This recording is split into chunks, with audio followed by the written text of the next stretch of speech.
ఇప్పుడు ఎన్నికల సందర్భంలో ఇప్పుడున్నటువంటి ప్రభుత్వ పెద్దలందరూ కూడా కలిసి ₹1,00,000 సరిపోదు, దాంతోపాటు ఒక తులం బంగారం కూడా కలిపి మీకు ఇస్తాం కళ్యాణ లక్ష్మి పథకం కింద అని చెప్పారు అధ్యక్ష. కళ్యాణ మస్తు అని పేరు పెట్టి ఈ పథకాన్ని ఇస్తానని చెప్పి కూడా చెప్పడం జరిగింది అధ్యక్ష.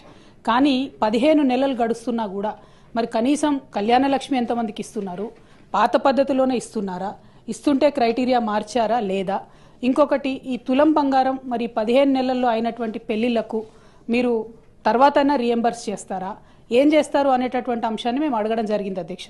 జవాబు చూస్తే చాలా డిసప్పాయింటింగ్ ఉంది అధ్యక్ష. కళ్యాణ మస్తు పథకాన్ని కన్సిడర్ చేస్తున్నారా అంటే సింపుల్గా సాఫ్ సీదా కన్సిడర్ చేస్తలేము అని చెప్పి ఆన్సర్ ఇవ్వడం జరిగింది అధ్యక్ష.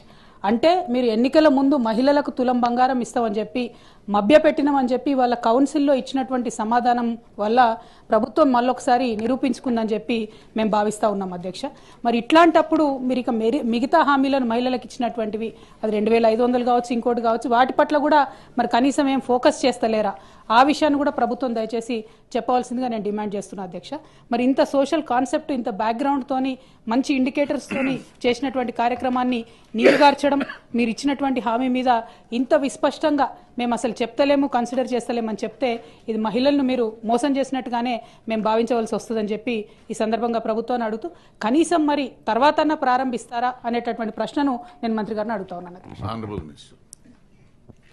గౌరవ సభ్యురాలు అడిగినటువంటి ప్రశ్నకు ఏ లేదండి, బి ఆ ప్రశ్న ఉత్పన్నం కాదు, సి ఆ ప్రశ్న ఉత్పన్నం కాదండి.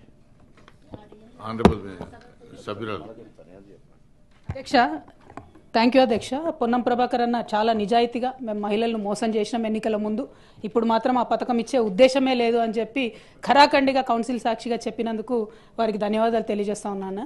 కానీ ఈ రాష్ట్రంలో మహిళలు దాదాపుగా 51% పైచిలుకున్నారన్న. మహిళలు మీరు చేసినటువంటి మోసాన్ని గమనిస్తున్నారు. ఖచ్చితంగా సమయం వచ్చినప్పుడు మాత్రం వారు జవాబు చెప్తారని చెప్పి చెప్పక తప్పదు అధ్యక్ష. ఎందుకంటే ఇంత మొహమాటం లేకుండా మేము ఎన్నికల వాగ్దానాన్ని చేయమని చెప్తున్నారు ప్రభుత్వానికి.